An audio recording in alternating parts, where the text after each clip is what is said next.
నమస్కారం ఘంటారావానికి స్వాగతం. ముందుగా ప్రధాన అంశాలు. 13,326 పంచాయతీలో ఒకేసారి గ్రామ సభలు. గ్రామాల్లో మౌలిక వసతులు పెంచుతామన్న పవన్.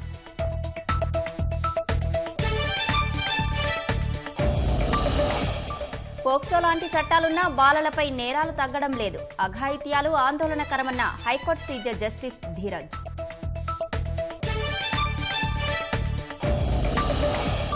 ఎస్సీ వర్గీకరణను రాష్ట్రాలు త్వరగా అమలు చేయాలి. సుప్రీంకోర్టు ఆదేశాల బేఖాతరు తగదన్న మందకృష్ణ మాదిగ.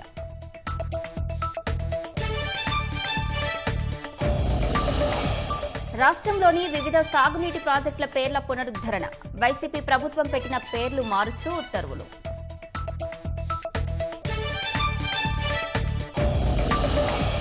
కేరళలోని వయనాడ్లో ప్రధాని మోదీ పర్యటన. వరద బాధితులకు ఆసుపత్రిలో పరామర్శ.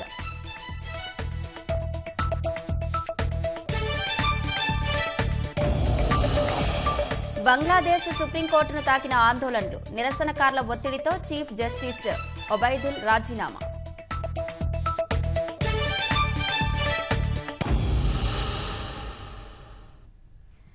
పల్లెలు దేశానికి పట్టుగొమ్మలు, గ్రామ స్వరాజ్యమే దేశ ప్రగతికి మార్గమన్న మహాత్మాగాంధీ మాటల స్ఫూర్తితో పంచాయతీలను బలోపేతం చేస్తున్నట్లు ఉప ముఖ్యమంత్రి పవన్ కళ్యాణ్ చెప్పారు. రాష్ట్రంలోని 13,326 పంచాయతీల్లో ఒకేసారి గ్రామ సభలు నిర్వహించి ఉపాధి హామీ పథకం అమలుపై సమీక్షిస్తామని చెప్పారు. జల్ జీవన్ మిషన్ అమలును గత ప్రభుత్వం పక్కన పెట్టిందని విమర్శించారు. పల్లెల గొంతు తడిపేందుకు కూటమి సర్కార్ కృషి చేస్తుందని ప్రకటించారు. పల్లెల్లో స్వాతంత్ర వేడుకలు ఘనంగా నిర్వహించేందుకు పంచాయతీలకు నిధులు పెంచినట్లు తెలిపారు.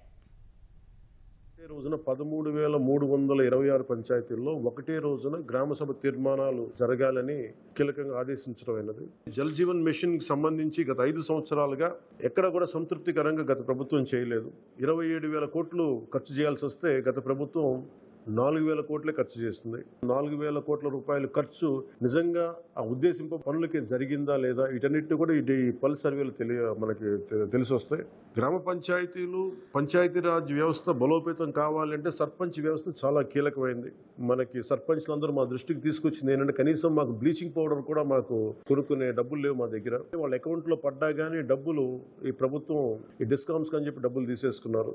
ఎన్నికల్లో నిలబడ్డ పంచాయతీ సర్పంచ్కి మటుకు జెండా పండుగ నిర్వహించాలంటే వాళ్ళకి ఇచ్చే డబ్బులు 100 రూపాయలు, 250 రూపాయలు. ప్రతి ఒక్క పంచాయతీలో సర్పంచులు తలెత్తుకొని సగౌరవంగా జెండా వందనం చేసేలాగా రాష్ట్రంలోని ఎన్డీఏ ప్రభుత్వం నిర్ణయం తీసుకుంది. చిన్న పంచాయతీలకి 10,000 రూపాయలు, మేజర్ పంచాయతీలకి 25,000 రూపాయల చొప్పున నిధులు సమకూరుస్తున్నాం. సైబర్ మోసాల నుంచి ప్రజలను కాపాడేందుకు సైబర్ కోఆర్డినేషన్ టీం ఏర్పాటు చేస్తామని హోంమంత్రి అనిత తెలిపారు. 16 రకాల సైబర్ మోసాలపై ప్రజలను చైతన్యం చేసేందుకు విజయవాడ పోలీస్ కమిషనర్ రాజశేఖర్ బాబు ఆధ్వర్యంలో రూపొందించిన మొబైల్ యాప్ను అనిత ప్రారంభించారు. లోన్ యాప్లు హనీ ట్రాప్ బారిన పడి కొందరు ప్రాణాల మీదకు తెచ్చుకుంటున్నారని, ఇలాంటి వాటి విషయంలో అప్రమత్తంగా ఉండాలని సూచించారు. సైబర్ మోసాలపై ప్రజలను చైతన్యం చేసేందుకు ఇందిరాగాంధీ మైదానం నుంచి బెంచ్ సర్కిల్ వరకు వాక్థాన్ నిర్వహించి అక్కడే మానవహారంగా ఏర్పడి ప్రతిజ్ఞ చేశారు. ఈ కార్యక్రమంలో ఎమ్మెల్యేలు బొండా ఉమ, గద్దె రామ్మోహన్ పెద్ద సంఖ్యలో యువత పాల్గొన్నారు. జస్ట్ ఒక క్లిక్, ఎక్కడికి వెళ్ళినా ముందు ఒక సెల్ఫీ, ఈవెన్ తినడానికి కూర్చున్న తర్వాత కూడా మనం తినే వస్తువు కూడా చిన్న ఫోటో పెడతాం, ఆ లొకేషన్ షేర్ చేస్తాం. మనం తినేదే ప్రపంచానికి తెలియాలనుకునేటప్పుడు మన తలకు ఇన్ఫర్మేషన్ వాళ్ళు ఎంతసేపట్లో తీసుకుంటారో ఒకసారి ఆలోచించండి. అమ్మాయిల ఫోటోలు ఒకసారి ఫేస్బుక్ లోనే ఎక్కడ ఒకసారి మీరు అప్లోడ్ చేస్తారు. అప్లోడ్ చేసిన వెంటనే మీ ఫొటోస్ మార్ఫింగ్ చేస్తారు. మీరు కనుక వాళ్ళకి సంబంధించిన డబ్బులు ఇవ్వకపోయినా, వాళ్ళు మిమ్మల్ని ఏదో అబ్యూస్ చేసినా బయట కూడా చెప్పుకోలేక, ఆఖరికి ఇంట్లో వాళ్ళతో చెప్పుకోలేక, ఫ్రెండ్స్ తో చెప్పుకోలేక, ఎక్కడ అవమానపడతారో, ఎక్కడ మమ్మల్ని తక్కువగా చూస్తారో అని భయపడి సూసైడ్లు చేసుకునే పరిస్థితి కూడా చాలా కేసెస్ మేము చూసాం. ముఖ్యంగా ఈ పిల్లలందరూ కూడా చదువుకునేటప్పుడు 5,000, 10,000 అవసరం అయ్యి ఈ లోన్ యాప్స్ లోకి వెళ్తారు. ఈ లోన్ యాప్స్ లోకి వెళ్ళి వాళ్ళు తీసుకుని ఒక చిన్న ఇన్స్టెంట్ డబ్బులు అంటారు, మనం ఈజీగా కట్టేద్దాంలే తర్వాత ఒక 10,000 20,000 ఎక్కువ కూడా కాదు మీరు తీసుకునేది, ఒక 10,000 20,000. అలాంటిది కూడా తిరిగి రీపేమెంట్ విషయంలో మీరు కడుతూనే ఉంటారు కానీ ఆ డబ్బులు మాత్రం తీరు. ఆ 10,000కి 30,000 కడతారు, 40,000 కడతారు కానీ ఆ అప్పు మాత్రం తీరదు. ఒక క్లిక్ మీ కాంటాక్ట్స్ అన్ని కూడా వాళ్ళ చేతిలో ఉంటాయి. మీ తాలూకా పేరెంట్స్ కో, మీ తాలూకా రిలేటివ్స్ కో వాళ్ళందరికీ కూడా మీ ఫొటోస్ మాఫ్ చేసి పెడతామని చెప్పి మన ఫ్యూచర్ ని మనమే చేతులతో నడిపేసుకునేటట్టుగా చేసే పరిస్థితి ఈ రోజు మనకు కనిపిస్తా ఉంది. ఎవరో మనల్ని చెడగొట్టక్కర్లే, మన ఫోనే మనల్ని చెడగొడుతుంది ఈరోజు. మనం యూజ్ చేసే యాపే మనల్ని చెడగొడుతుంది ఈరోజు. మన భవిష్యత్తును ఎవడో పాడు చేయక్కర్లే ఈరోజు. మనకి మనమే పాడు చేసుకునే టూల్స్ అన్ని కూడా మన మొబైల్లో ఉన్నాయి. ఆంధ్రప్రదేశ్లో 5 ఏళ్ల విధ్వంసాన్ని సరిచేయడానికి తీవ్రంగా కృషి చేస్తున్నామని ముఖ్యమంత్రి చంద్రబాబు చెప్పారు. హైదరాబాద్లోని ఎన్టీఆర్ భవన్లో జరిగిన తెలంగాణ ముఖ్య నేతల సమావేశంలో చంద్రబాబు పాల్గొన్నారు. తెలంగాణలో పార్టీ బలోపేతం, సభ్యత్వాల పెంపుపై చర్చించారు. 4 దశాబ్దాల్లో పార్టీ ఎత్తుపల్లాలు, విజయాలను ప్రస్తావించిన ఆయన అన్నింటినీ తట్టుకొని నిలబడ్డామని గుర్తు చేశారు. తెలుగు జాతి కోసం నిరంతరం పనిచేసిన పార్టీ తెలుగుదేశం పార్టీ. ఆ రోజు హైదరాబాద్ నగరాన్ని ప్రపంచ పట్టణంలో పెట్టడానికి విశ్వ ప్రయత్నాలు చేసాం. ఒక మంచి ఎకో సిస్టమ్ క్రియేట్ చేశాం. ఇక్కడ వచ్చిన ముఖ్యమంత్రులందరూ కూడా రాజశేఖర్ రెడ్డి మొదలుకొని రేవంత్ రెడ్డి గారి వరకు ఎవరు డిస్ట్రాయ్ చేయలేదు ఎకో సిస్టాన్ని. అదే మాదిరిగా మేము ఆ రోజు చేసిన పనులు ఆటో పైలట్లో ఉన్నాయి. ఈ ప్రజానీకానికి మంచి జరిగింది, దానికి నేను సంతోషపడుతున్నాను. ఆంధ్రప్రదేశ్ రాష్ట్రానికి వస్తే టోటల్గా విధ్వంసం జరిగింది. నా టైంలో నేను 4వసారి ముఖ్యమంత్రిని, 4th టైం ముఖ్యమంత్రి అయితే మొత్తం అక్కడ చూస్తా ఉంటే నాకే అర్థం కావడం లేదు. బ్రాండ్ ఇమేజ్ దెబ్బతినింది, అప్పుల పాలైపోయాం, ప్రతి ఒక్క వ్యవస్థ విధ్వంసం అయింది. మళ్ళీ రీబిల్డ్ చేయాలి. అలాంటి సందర్భంలో అక్కడ రీబిల్డ్ చేయాలి, ఇక్కడ మనోభావాలు గౌరవించాలి, రెండూ జరగాలి. Will work it out. చిన్నారుల భద్రత, హక్కుల రక్షణ అత్యంత ముఖ్యమని high court CJ justice Dhiraj Singh Thakur అన్నారు. ప్రత్యేక అవసరాలున్న పిల్లల విషయంలో మరింత జాగ్రత్త అవసరమన్నారు. అలాంటి పిల్లల్ని కంటికి రెప్పలా కాపాడుకోవాల్సిన అవసరం ఉందన్నారు. ప్రత్యేక అవసరాలతో ఉన్న బాలల హక్కుల పరిరక్షణపై గుంటూరు కలెక్టరేట్లో రాష్ట్ర స్థాయి సదస్సు నిర్వహించారు. ఈ కార్యక్రమంలో హైకోర్టు ప్రధాన న్యాయమూర్తి జస్టిస్ ధీరజ్ సింగ్ ఠాకూర్, హైకోర్టు న్యాయమూర్తి జస్టిస్ జి నరేంద్ర పాల్గొన్నారు. ఈ పిల్లల అవసరాలు తీర్చడానికి, హక్కుల రక్షణకు కృషి జరగాలని జస్టిస్ ధీరజ్ సింగ్ ఠాకూర్ అన్నారు. వారి భద్రతకు అధిక ప్రాధాన్యం ఇవ్వాలన్నారు.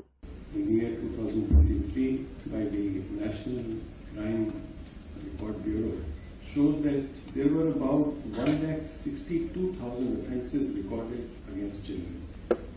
There were about 83,350 cases of children who went missing, and out of this 83,350 children, while 20,380 were males, 62,946 were females. That according to the report, at least 2,946 female children could not be recovered at all in crimes against children, which reflected approximately 7.5%. And this is a very disturbing feature. ప్రత్యేక అవసరాలున్న బాలబాలికల భద్రత, హక్కుల రక్షణకు తగిన చర్యలు తీసుకోవాలని high court న్యాయమూర్తి justice G Narendra అన్నారు. The topics of the day not only highlight but also focus the measures rolled out by the various wings of the state to address the cause of children with disability. Today's exercise is intended to be an exhibition of the various measures that have been put in place and are available in order to enrich and make meaningful lives of the juveniles and the children. ఈ కార్యక్రమంలో వైద్య ఆరోగ్య శాఖ ప్రత్యేక ప్రధాన కార్యదర్శి కృష్ణబాబుతో పాటు వివిధ విభాగాల ఉన్నతాధికారులు, సిబ్బంది పాల్గొన్నారు. పెద్ద సంఖ్యలో బాలబాలికలు హాజరయ్యారు. రాష్ట్రంలోని సాగునీటి ప్రాజెక్టులకు పేర్లను పునరుద్ధరిస్తూ ప్రభుత్వం ఆదేశాలు జారీ చేసింది. ఆయా ప్రాజెక్టులకు ఉన్న పాత పేర్లనే పరిగణలోకి తీసుకోవాలని ఉత్తర్వుల్లో స్పష్టం చేసింది. వైఎస్ఆర్ సహా కొందరి వైకాపా నేతల పేర్లను జగన్ ప్రభుత్వం వివిధ సాగునీటి ప్రాజెక్టులకు పెట్టింది. గత ప్రభుత్వం పెట్టిన పేర్లను మారుస్తూ కూటమి ప్రభుత్వం ఉత్తర్వులు ఇచ్చింది. వైఎస్ఆర్ పల్నాడు కరువు నివారణ ప్రాజెక్టుకు గోదావరి పెన్నా నదుల అనుసంధాన ప్రాజెక్టుగా అసలు పేరు నిర్ధారిస్తూ ఉత్తర్వులు జారీ చేసింది. వైఎస్ఆర్ వేదాద్రి ఎత్తిపోతల పథకానికి దాని అసలు పేరు ముక్త్యాల ఎత్తిపోతల పథకంగా మారుస్తూ ఆదేశాలిచ్చింది. మొత్తం 12 ప్రాజెక్టులకు వాటి అసలు పేర్లు అమల్లో ఉంటాయని ఉత్తర్వుల్లో వెల్లడించింది.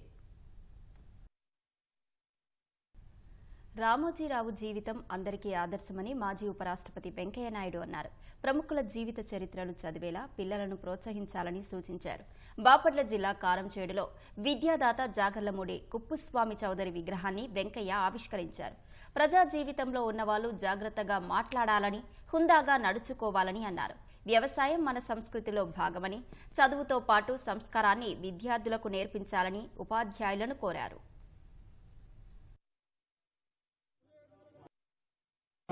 ఆయన జీవిత చరిత్రవండి, లేదా ఇటీవల కాలం చేసినట్టు రామోజీరావు గారి జీవిత చరిత్రవండి, ఇంకా అనేక మంది గొప్ప పెద్దవాళ్ళందరూ ఉన్నారు స్వాతంత్ర సమరయోధులు.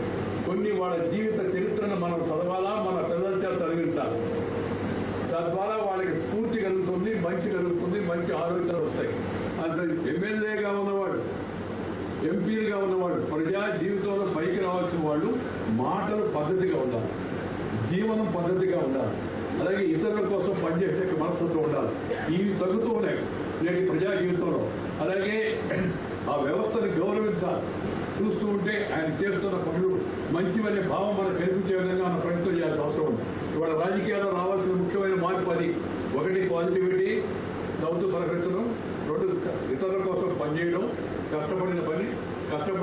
ఇష్టపడిన పని కష్టపడితే నష్టపడేది లేదు.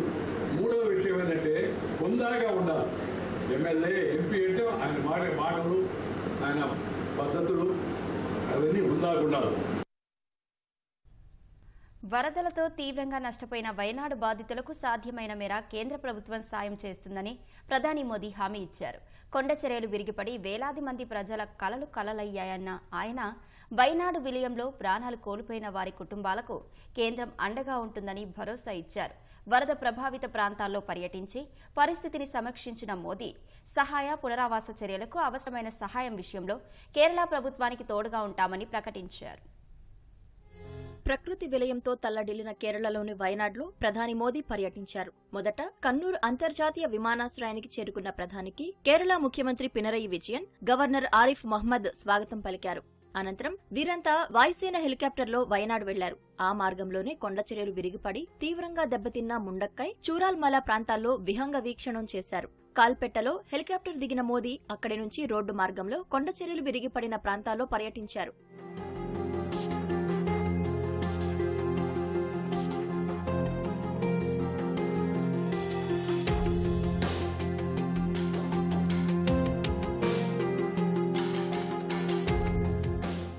చూరాల్మలలో ఆర్మీ నిర్మించిన 190 అడుగుల బేలీ వంతెనపై ప్రధాని నడిచారు. ఆయన వెంట కేరళ సీఎం పినరయి విజయన్, గవర్నర్ ఆరిఫ్ మహ్మద్, కేంద్ర మంత్రి సురేష్ గోపి ఉన్నారు. రెస్క్యూ ఆపరేషన్, బాధితుల తరలింపు తీరును ఆర్మీ అధికారులు ప్రధానికి వివరించారు.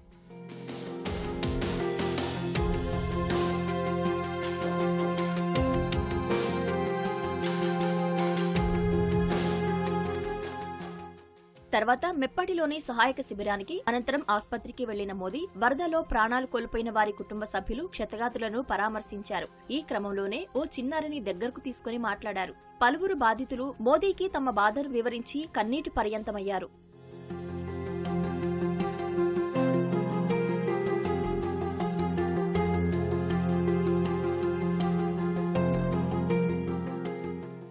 అనంతరం ముఖ్యమంత్రి విజయన్తో కలిసి అధికారులతో ప్రధాని సమీక్ష నిర్వహించారు. వరద ప్రభావిత ప్రాంతాల్లో సహాయ పునరావాస చర్యలపై చర్చించిన ఆయన బాధితుల జీవితాల్లో తిరిగి వెలుగులు నింపేందుకు కేరళ ప్రభుత్వంతో కలిసి పనిచేస్తామని హామీ ఇచ్చారు. और मैं आपको विश्वास दिलाता हूं कि देश और भारत सरकार कोई भी कसर नहीं छोड़ेगी. जितने डिटेल आपकी आएगी, चाहे आवास की बात हो, चाहे स्कूल बनाने की बात हो, चाहे रोड के इंफ्रास्ट्रक्चर का काम हो, इन बच्चों के भविष्य के लिए कुछ व्यवस्थाएं करने की बात हो, जैसे ही डिटेल बन करके आपकी तरफ से आएगी, हमारी तरफ से पूरा सहयोग रहेगा, ये मैं आपको विश्वास दिलाता हूं. लेकिन आज मैंने पूरे विस्तार से सारी चीजों को देखा है, और जब फर्स्ट हैंड इन्फॉर्मेशन होती है तो निर्णय करने की भी सुविधा रहती है. और मैं आपको फिर से एक बार विश्वास दिलाता हूं, मुख्यमंत्री की जैसी अपेक्षाएं हैं, वो सारी अपेक्षाओं को पूरा करने में भारत सरकार पूरा प्रयास करेगी. వయనాడ్లో జులై 30న కొండచర్యలు విరిగిపడి 226 మంది ప్రాణాలు కోల్పోయారు. 130 మందికి పైగా ఆచూకీ ఇంకా లభించలేదు. బంగ్లాదేశ్లో మరోసారి ఆందోళనలు చెలరేగాయి. ఈసారి సుప్రీంకోర్టును లక్ష్యంగా చేసుకున్న నిరసనకారులు ప్రధాన న్యాయమూర్తి, ఇతర న్యాయమూర్తులు వెంటనే రాజీనామా చేయాలని డిమాండ్ చేశారు. ఆందోళన హోరుతో ప్రధాన న్యాయమూర్తి ఒబైదుల్ హసన్ రాజీనామా చేశారు. ముప్పు తప్పదనే భయంతో బంగ్లాదేశ్ కేంద్ర బ్యాంకు గవర్నర్ కూడా తప్పుకున్నారు. బంగ్లాదేశ్లో షేక్ హసీనా ప్రభుత్వం కూలిపోయినప్పటికీ ఆమె పార్టీ నేతలు, కార్యకర్తలు, అనుయాయులను లక్ష్యంగా చేసుకుని ఆందోళనకారులు రెచ్చిపోతూనే ఉన్నారు. ఇప్పటికే వందలాది మంది అవామీ లీగ్ నేతలు, కార్యకర్తలు హత్యలకు గురికాగా హసీనా మద్దతుదారులంటూ రాజ్యాంగ పదవుల్లో ఉన్న వారిపై పోరాటానికి దిగారు. ఈ క్రమంలో బంగ్లాదేశ్ సుప్రీంకోర్టు ప్రధాన న్యాయమూర్తి జస్టిస్ ఒబైదుల్ హసన్ పదవి నుంచి తప్పుకోవాలంటూ కోర్టు ఎదుట పెద్ద ఎత్తున ఆందోళనకు దిగారు. సీజేతో పాటు మిగతా న్యాయమూర్తులు వైదొలగాలంటూ నిరసన చేపట్టారు. కొత్తగా ఏర్పాటైన తాత్కాలిక ప్రభుత్వాన్ని సంప్రదించకుండా ప్రధాన న్యాయమూర్తి ఫుల్ కోర్టు సమావేశాలు నిర్వహిస్తున్నారంటూ నిరసనకారులు కోర్టును చుట్టుముట్టారు. తీవ్ర ఉద్రిక్తతల నేపథ్యంలో షెడ్యూల్ ప్రకారం జరగాల్సిన సమావేశాన్ని అకస్మాత్తుగా సుప్రీంకోర్టు రద్దు చేసింది. తర్వాత ప్రధాన న్యాయమూర్తి తన పదవికి రాజీనామా చేసేందుకు అంగీకరించారు. గత ఏడాది బంగ్లా సుప్రీంకోర్టు ప్రధాన న్యాయమూర్తిగా నియమితులైన ఆయనకు షేక్ హసీనా విధేయుడిగా పేరుంది.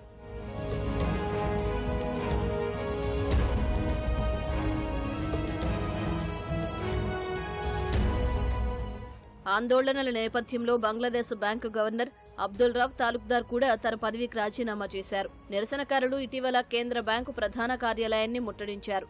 అధికారులు రాజీనామా చేయాలని డిమాండ్ చేశారు. అయితే వ్యక్తిగత కారణాల వల్ల తన పదవి నుంచి వైదొలుగుతున్నట్లు అబ్దుల్ రౌఫ్ వెల్లడించారు. ఆయనకి ఇంకా 2 ఏళ్ల పదవీకాలం ఉంది. అబ్దుల్ రౌఫ్ 2022 జులైలో బంగ్లా బ్యాంకు గవర్నర్గా బాధ్యతలు స్వీకరించారు. ఆ సమయంలో దేశంలో భారీగా కరెన్సీ విలువ పతనం, అధిక ద్రవ్యోల్బణం పరిస్థితులు నెలకొన్నాయి. అయితే మార్కెట్ల వడ్డీ రేట్లలో సరళతరమైన మార్పులకు ఆయన శ్రీకారం చుట్టారు. కానీ బ్యాంకింగ్ రంగంలో రుణాల డీఫాల్ట్ కేసులు పెరిగినట్లు ఆయనపై ఆరోపణలు ఉన్నాయి. ఈ క్రమంలో హసీనా ప్రభుత్వం పడిపోగానే ఆయన కూడా వైదొలగాలని ఆందోళనకారులు పట్టుబట్టారు. ఫలితంగా అబ్దుల్ రౌఫ్ పదవికి రాజీనామా చేశారు.